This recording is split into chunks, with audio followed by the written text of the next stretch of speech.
پروردگار عالم نے جب حضور سید عالمین صلی اللہ علیہ وآلہ وسلم کو اس دنیا میں بھیجا تو حضور کی تشریف آوری پر حضرت عبد المطلب نے، حضور کے دادا جان نے کس طرح سے خوشی منائی اور کس طرح سے اللہ کا نعمت کا شکرانہ ادا کیا۔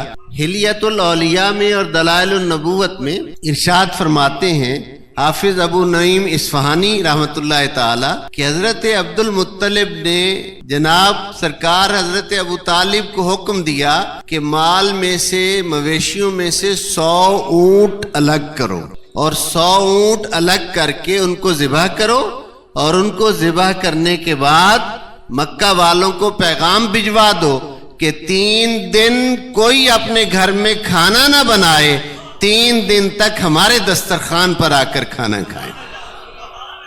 اور جب تمام گھروں میں یہ پیغام پہنچا دیا گیا تو اس وقت حضرت ابو طالب نے آ کر عرض کیا، حضرت عبد المطلب نے فرمایا 3 دن کے لیے یہ مکہ کی آبادی، یہ مہمان جو آئیں گے، ان کی کوکنگ کے لیے، ان کے کھانے کے لیے جتنا گوشت دسترخوان کے لیے چاہیے اس کو الگ کر لو، اور جو باقی گوشت ہے اس کو پہاڑوں کی چوٹیوں پہ، صحرا میں اس کی ڈھیریاں لگا دو۔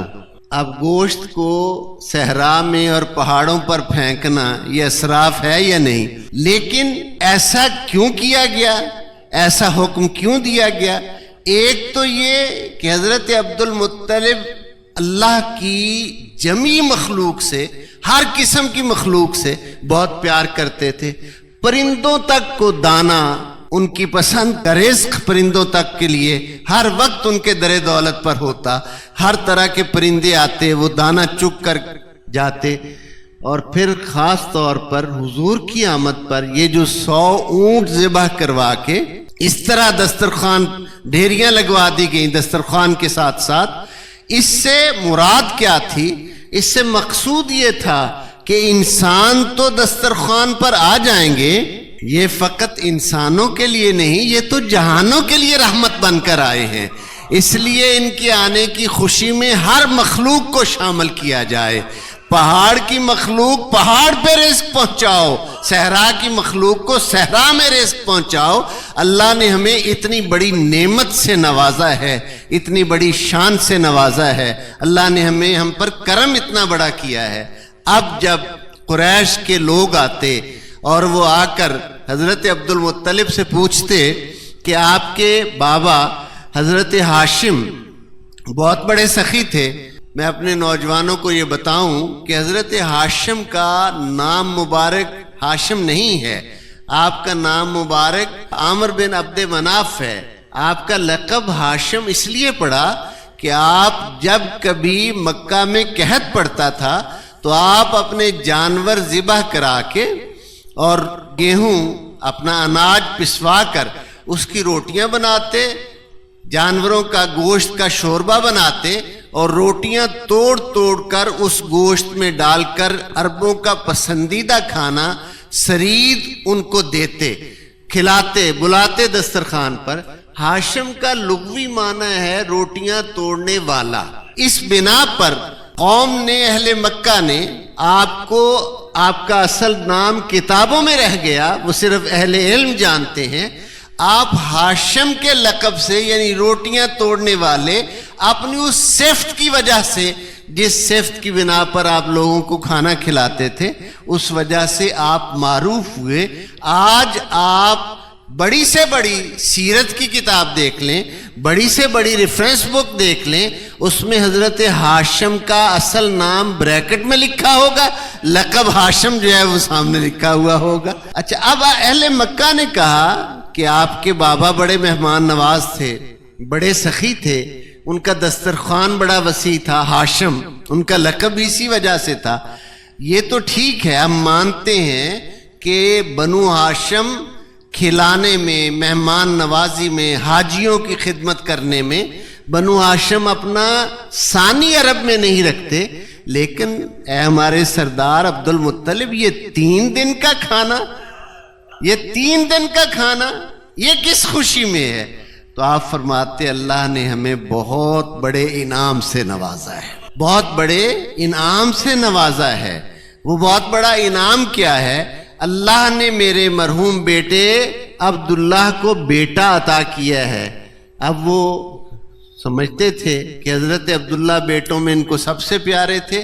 حضرت عبداللہ کے مرحوم انتقال کر گئے حضور کی تشریف آوری سے پہلے، تو چھوٹے بیٹے کے اس دنیا سے جانے کے بعد اس کے بیٹے کی آنے کی خوشی ہے، اس لیے اتنا اہتمام کیا۔ تو انہوں نے کہا سردار ایک دن کی دعوت کافی نہیں تھی۔ انہوں نے کہا تمہیں کیا پتا یہ اللہ نے ہمیں کس شان والی نعمت سے نوازا ہے۔ اب انہوں نے پھر پوچھتے، اہل مکہ پوچھتے کہ اگر اتنی عظمت والا شان والا جیسے آپ کہتے ہو بیٹا آپ کو ملا ہے تو آپ نے اس کا نام کیا رکھا؟ فرماتے میں نے اس کا نام محمد رکھا ہے، میں نے اس کا نام محمد رکھا ہے صلی اللہ علیہ وآلہ وسلم۔ اس پر اہل مکہ اور حیران ہو جاتے، وہ کہتے یہ تو سمجھ نہیں آتا، ہم نے کبھی سنا ہی نہیں۔ حضرت عبد المطلب زیر لب مسکرا کر فرماتے کوئی اس جیسا آیا ہوتا تو تم سنتے۔ وہ کہتے یعنی آج بھی عرب میں بھی یہ رواج تھا، ہمارے آج بھی پاکستان ہندوستان میں بھی یہ رواج ہے کہ اگر خاندان میں کوئی ایک شخص بڑا نامور کچھ اچھائیوں خوبیوں کی وجہ سے ہو جائے، 2-3 پشتوں کے بعد اس کے نام کو زندہ رکھنے کے لیے پھر کسی بچے کا نام اس کے نام پہ رکھ دیا جاتا ہے کہ وہ بڑے آدمی کا جس کی وجہ سے پورے خاندان کو عزت ملی اس کا نام آگے چلتا رہے۔ یہ ایک روایت ہے، چلتی ہے۔ آپ اگر اپنے ارد گرد دیکھیں گے تو آپ کو بہت سارے نام نظر آئیں گے۔ انہوں نے کہا آپ نے اپنے اس بیٹے کا نام رکھنا تھا تو اپنے باپ کے نام پہ رکھ دیتے۔ قصی حضور کے اجداد میں ایک شخصیت ہے جنہوں نے پورے مکہ سے بکھرے ہوئے اولاد اسماعیل کو قریش میں لا کر مکہ میں آباد کیا تھا، صحرائے عرب سے سمیٹ کر ان کو اکٹھا کیا تھا اور کہا تھا آؤ یہاں، پارلیمنٹ مکہ کی بنائی تھی، بہت بڑا ان کا نام ہے۔ جناب قصی ان کے نام پہ رکھتے، یہ کرتے وہ کرتے۔ آپ نے حضرت عبد المطلب نے فرمایا ہم نے وہی کیا ہے جو ہمیں ہمارے رب نے حکم دیا ہے۔ اب حاضرین محترم ذرا غور کیجئے، حضرت عبد المطلب وہ ہستی ہیں جنہیں دونوں بیٹوں کے نام رکھنے کا، یعنی اپنے بیٹے حضرت عبداللہ کے نام رکھنے کا اور پھر حضرت عبداللہ کے بیٹے حضرت محمد مصطفیٰ صلی اللہ علیہ وآلہ وسلم کے نام رکھنے کا شرف حاصل ہے۔ یعنی اپنے بیٹے کا بھی رکھا، اپنے اس عظیم پوتے کا نام بھی رکھا جس کی وجہ سے عبد المطلب کا نام جگمگا رہا ہے۔ حضور کی برکت ہے نا، اگر حضور کے اجداد میں وہ نہ آتے، یہ شرف ان کے دامن میں نہ ہوتے تو جس طرح عرب کے دیگر بڑے بڑے لوگ آج تاریخ کی کتابوں میں گم ہو گئے اور آگ میں گم ہو گئے، یہ بھی گم ہو جانا تھا۔ یہ شرف ملا ہے تو سرکار کی برکت سے ملا ہے کہ حضور کے والد گرامی کا نام جناب عبداللہ بھی انہوں نے رکھا اور حضور کا نام مبارک بھی محمد رکھا۔ ذرا میں نے آپ کو ایک نازک مسئلے کی طرف توجہ دلانی ہے، اس بات کو سمجھیے کہ عبداللہ کا مطلب ہے اللہ کا بندہ۔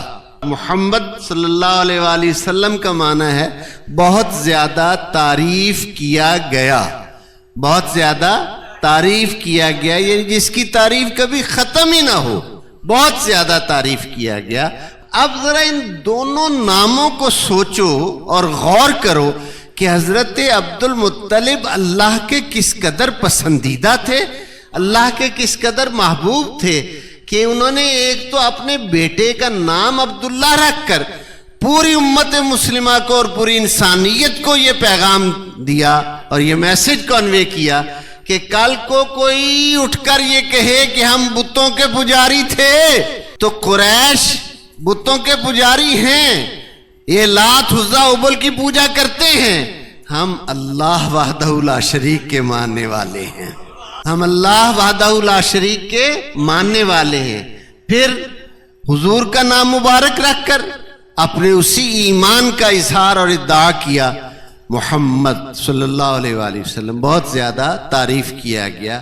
اللہ اور اس کا رسول اور اس کے منتخب بندے مثال سے پاک ہیں۔ میں اپنا پیغام دینے کے لیے آپ کے ذہنوں میں اپنی بات بٹھانے کے لیے آپ سے پوچھتا ہوں کہ ایک بچہ، یہاں کچھ مہمان آئے آپ کے گھر میں، دسترخوان پر کچھ مہمان آئے، کوئی چھوٹا بچہ اس میں سے شیشے کا برتن اٹھائے اور وہ اٹھا کر جانے لگے، تو آپ اسے اجازت دیں گے؟ آپ کہیں گے نہیں یہ بچہ ہے، شیشے کے برتن کہیں توڑ نہ دے۔ کوئی نادان، ناسمجھ، جس کی عقل کامل نہ ہو، وہ شیشے کا برتن دسترخوان سے اٹھائے تو آپ اسے اس کی اجازت دیں گے؟ آپ آہستگی سے پکڑیں گے، سنبھالیں گے کہ یہ نادان ہے، اسے پتہ نہیں کہ یہ کتنا قیمتی ہے، یہ اس کو توڑ دے گا، ضائع کر دے گا۔ میں نے یہ آپ کو مثال، یہ ایسے ہی کریں گے یا آپ اس سے ہٹ کے کچھ کریں گے؟ آپ حفاظت کریں گے اس چیز کی یا نہیں کریں گے کہ یہ اہل نہیں ہے، یہ ناسمجھ ہے، یہ نادان ہے؟ کریں گے یا نہیں کریں گے؟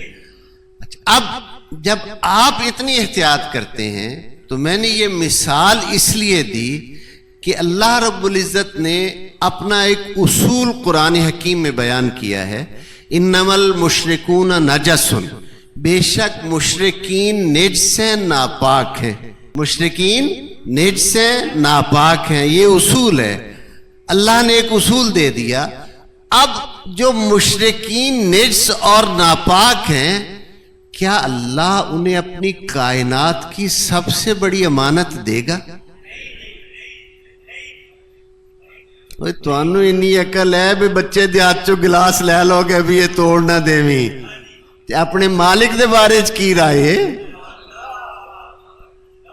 جو نجس ہیں، ناپاک ہیں، وہ تو اس کی رحمت سے ویسے ہی خارج ہو گئے نا، انہیں اللہ کیسے اپنی کائنات کی سب سے عظیم امانت دے گا؟ بے شک اولاد اسماعیل گمراہ ہوئی، مکہ میں بت پرستی ہوئی، اس میں کوئی دوسری رائے نہیں، لیکن مومن اور صالح لوگ جو تھے وہ بھی موجود تھے، وہ بھی موجود تھے۔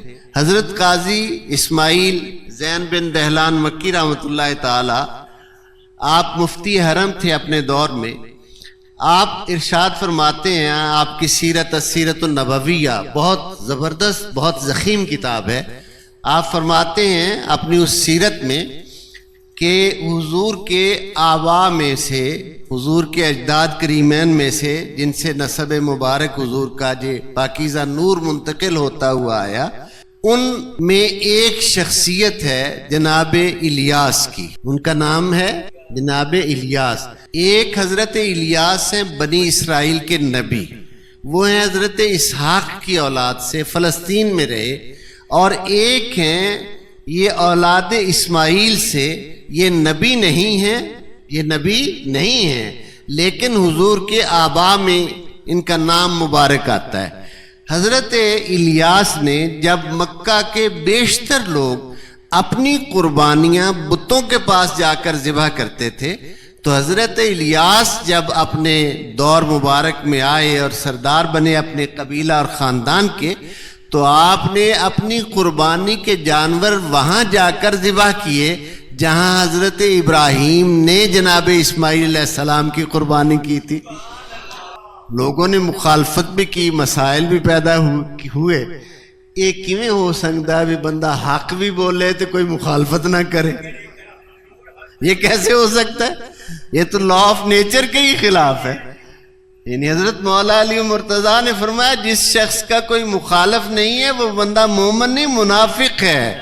حضرت الیاس اپنی قربانی کے جانور وہاں لے کر گئے جہاں جناب ابراہیم نے جناب اسماعیل علیہ السلام کی قربانی کی تھی، اور مسلسل اپنی قربانی وہاں کرتے رہے۔ یعنی انہوں نے یہ اپنے اس عمل سے بتایا کہ ہم مکہ والے دیگر اولاد گمراہ ضرور ہے، لیکن ہمیں چونکہ اس نے اپنی خاص امانت کا امی بنایا ہے، اس لیے ہم تھڑک نہیں سکتے، ہماری راہ نہیں بدل سکتی، ہم اسی راہ پہ ہیں جس پہ ہمارے جد جناب ابراہیم اور جناب اسماعیل تھے۔ علامہ زین دہلان مکی شافعی رحمۃ اللہ علیہ فرماتے ہیں کہ جب ایام تشریق آتے، یہ حج کے ایام آتے، حج کے ایام جب آتے تو جو چند مومن مکہ مکرمہ میں تھے، ان کے ہم خیال لوگ جو تھے، یعنی شریعت ابراہیمی پر جو پیروکار تھے، ان کو آپ بلاتے اور بلا کر فرماتے میرے پشت سے کان لگاؤ۔ جب ان کی پشت سے کان لگایا جاتا تو پشت مبارک سے آواز آ رہی ہوتی لبیک اللہم لبیک لا شریک لک لبیک. وہ لوگ سنتے اور سن کر حیران ہوتے. تو آپ فرماتے یہ نبی آخر الزمان کا مبارک نور ہے میری پشت میں جو تلبیہ پڑھ رہا ہے. کچھ سمجھ آئی ہے بات کی یا نہیں؟ جناب حضرت مولا علی مرتضیٰ فرماتے ہیں یہ حدیث جو میں اب پیش کرنے لگا ہوں اس کو سعودی عرب کے علماء کا ریکمینڈڈ بورڈ جو ہے وہ دارالسلام پاکستان، ہندوستان، سری لنکا اس سب کانٹیننٹ میں جو دینی کتب شائع کرتا ہے، سعودی عرب کا ادارہ دارالسلام اس کا نام ہے، وہ یہ کتاب انہوں نے شائع کی ہے. سیرت انسائکلوپیڈیا 11 جلدوں میں ہے. یہ کتنے والیوم میں؟ 11 والیوم میں سیرت پر انسائکلوپیڈیا. بہت تحقیق کی، بہت محنت والی کتاب ہے. پورے بورڈ نے، علماء کے بورڈ نے کام کیا ہے. اس میں تو اس کو اصل سورس سے بھی بیان کر سکتا ہوں کہ یہ علامہ محمود آلوسی بغدادی رحمۃ اللہ علیہ تفسیر روح المعانی میں بھی اس کو بیان کرتے ہیں. لیکن میں سیرت دارالسلام کی سیرت سے اس لیے اسے بیان کر رہا ہوں کہ آپ کو سمجھ آ جائے یہ وہ بات ہے جو میں عرض کرنے لگا ہوں کہ اس کو علماء سعودی عرب بھی تسلیم کرتے ہیں. آپ تیار ہیں میری بات سننے کے لیے؟ حضرت امیر المومنین مولا علی مرتضیٰ روایت فرماتے ہیں کہ حضور صلی اللہ علیہ وآلہ وسلم نے فرمایا اللہ نے مجھے آدم علیہ السلام سے لے کر میرے باپ عبداللہ تک مجھے پاکیزہ اسلاب سے پاکیزہ رحموں کی طرف منتقل کیا. میرے نسب میں کہیں بھی زمانہ جاہلیت کی کوئی برائی شامل نہیں. ارد گرد جو ہوتا رہا وہ ہوتا رہا. جہاں جہاں سے میں گزرا ہوں وہ پاکیزہ ترین لوگ تھے، وہ اللہ کا انتخاب تھے، وہ اللہ رب العزت کے پسندیدہ لوگ تھے. 2 بندے دربار شریف کی لائبریری آپ دیکھتے ہیں ہزاروں کتب پہ الحمدللہ محیط ہے، اور ہر کتاب جس کو آپ ہاتھ لگائیں گے اس کے پہلے صفحے پر میرے اپنے نوٹس جو ہیں وہ بتا رہے ہیں کہ اس کتاب کو پڑھا گیا ہے. آپ دیکھیں تو آپ کو اندازہ ہوتا ہے. یعنی ہزاروں کتابوں پر مشتمل جو مطالعہ ہے اور بزرگوں کا کرم ہے، ان کے فیض نظر سے جو کچھ عطا ہوا ہے اس سے مجھے صرف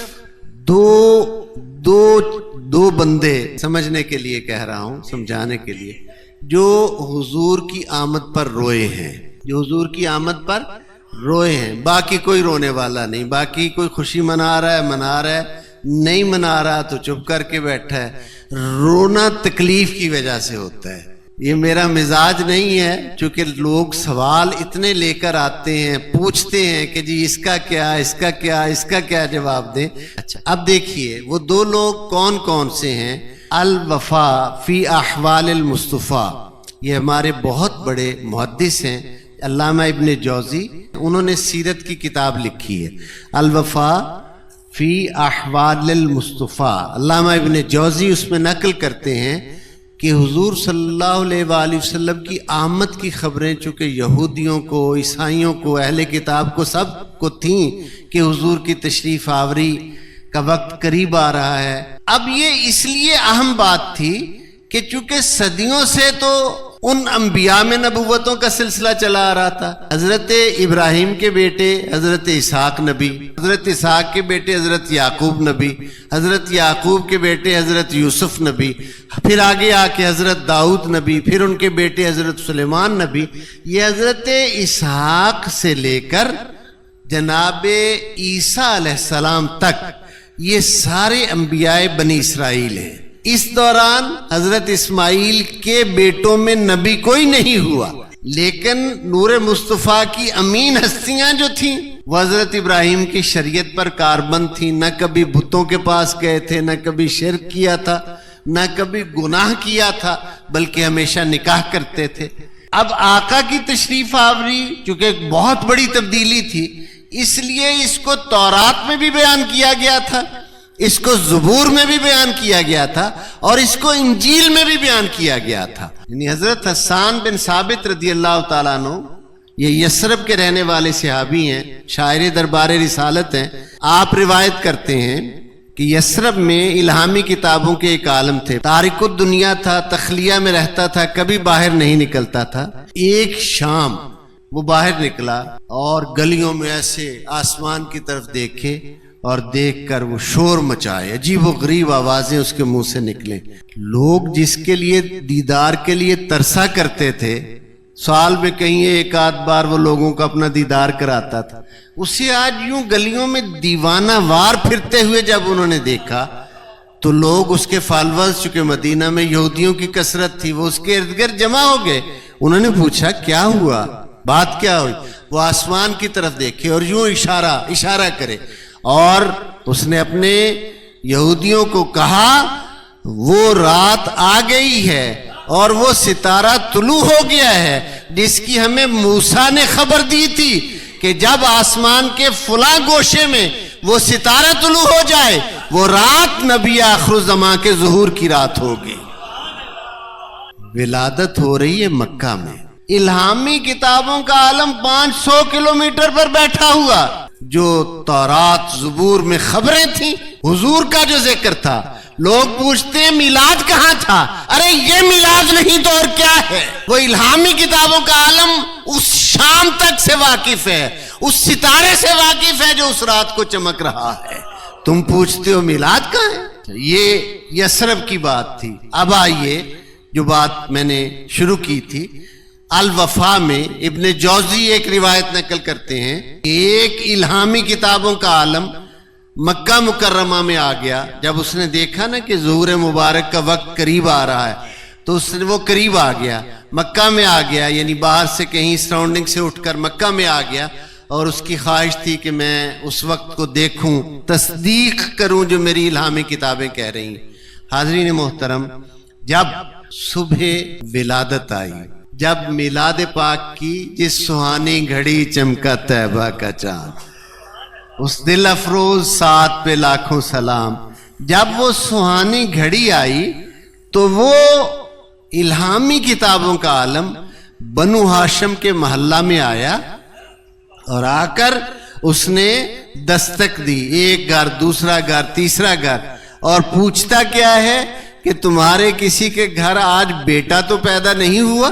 اسے جب بتایا گیا کہ سردار بطحا حضرت عبد المطلب کو اللہ نے ایک لال عطا کیا ہے، تو اس نے کہا میں اس کی زیارت کرنی چاہتا ہوں۔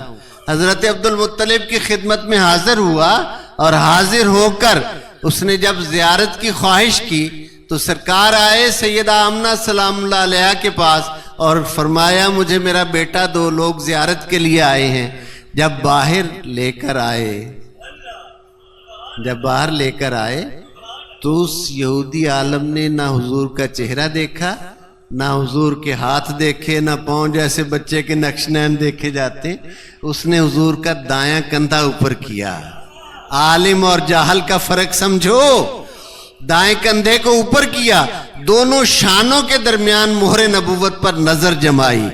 مہر نبوت تھی محمد الرسول اللہ صلی اللہ علیہ وسلم، ابھرے ہوئے گوشت کے ساتھ، اوپر اللہ، نیچے رسول اور نیچے محمد، نیچے سے پڑھتے تھے تو محمد الرسول اللہ صلی اللہ علیہ وآلہ وسلم۔ جب اس نے یہ دیکھا غش کھا کر گر پڑا، رونے لگا، ہوش آیا تو رونے لگا۔ کہتا ہے نبوت بنو اسرائیل سے چلی گئی، نبوت بنو اسرائیل سے چلی گئی۔ میں نے آپ سے یہ کہا تھا کہ مجھے ہزاروں کتابوں کے مطالعہ میں 2 بندے ملے ہیں جو رو رہے ہیں، یہ مکہ والا رو رہا ہے اور دوسرے کو اعلیٰ حضرت نے بے نقاب کیا۔